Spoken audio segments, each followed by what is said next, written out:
friends. This is the program Empire of Lies, where we discuss manipulation and disinformation in the Russian media, hybrid war, Taiwan, and Epstein's Island.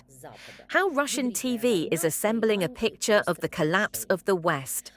In Skabeeva's latest episode, viewers are presented with a coherent set of stories that, at first glance, seem to be taking place in different worlds.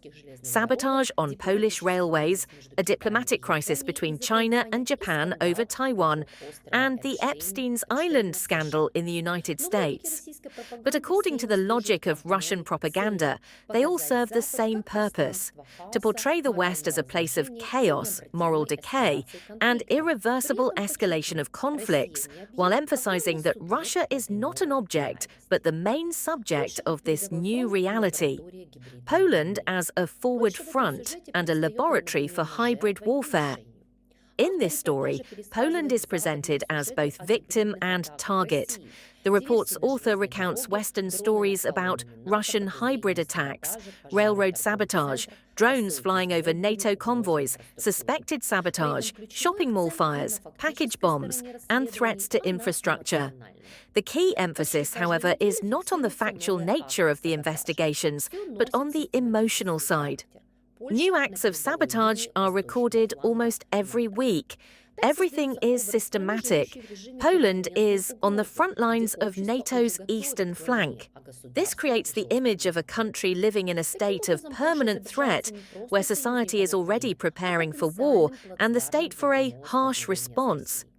Thus, Poland is portrayed not simply as Ukraine's ally, but as a potential springboard for a direct clash with Russia. This is because, since the outbreak of the war in Ukraine, Poland has found itself on the front line of NATO's eastern flank. Russia has recently been increasingly resorting to hybrid attacks, but the country denies this. Other NATO allies also believe that hybrid attacks are being carried out. The head of German intelligence reported drones that monitored NATO troop movements through Germany to Poland. Officially, they did not blame Russia for this, but suspicion has again fallen on Moscow. This railway line is crucial for supplies to Ukraine. Here's why suspicion is again falling on Russia. Almost every week, Polish state services discover new acts of sabotage committed by Russia. Taiwan as a convenient preliminary theatre of the Great Game. The next section takes the viewer to East Asia, the diplomatic conflict between China and Japan over Taiwan. Here, the Russian broadcast is more subtle. Moscow is not a party to the conflict, but actively uses it to demonstrate the West's hypocrisy and vulnerability. The new Japanese Prime Minister, Sanai Takaichi, is portrayed in the broadcast as an almost cartoonish hawk, declaring that China's attack on Taiwan threatens Japan's very existence. Then a series of elements unfolds. China demonstratively refuses bilateral meetings, dispatches coast guards and drones to the disputed islands, officially calls on citizens not to travel to Japan. The figures are cited: millions of Chinese tourists a year, accounting for tens of % of all foreign spending in Japan. The experts in the broadcast say exactly what suits Moscow. The entire tough tone is a play on the domestic nationalist audience and essentially a controlled release of steam, which will inevitably be followed by behind-the-scenes negotiations and a return to pragmatism. For Russian viewers, this works on several levels. It demonstrates that even US allies, Japan, easily clash with China. It highlights the economic interdependence and vulnerability of developed countries. It reminds us that issues like Taiwan or the Senkaku Islands could at any moment trigger a major war, with the West appearing to be the initiator of escalation.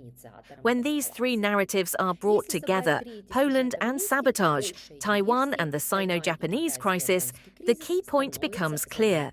Russian viewers are offered a holistic picture of the world in which Europe is moving ever closer to military conflict via Poland and NATO. Asia is drifting toward conflict over Taiwan. With Japan playing the role of provocateur against this backdrop, Russia can appear simultaneously. A victim of provocations, accusations of hybrid attacks, a rational observer, analysis of Sino-Japanese relations, and an alternative centre of power that sees through the weakness and cynicism of Western politicians. In such an information world, dialogue becomes weakness, compromise becomes betrayal, and war prevention becomes almost suspect. This is why it's important to analyse such stories not only as fact-checking, but as an examination of the political future that Russian society is being taught to embrace. Think, analyse, draw conclusions, and don't be fooled. This was the programme Empire of Lies.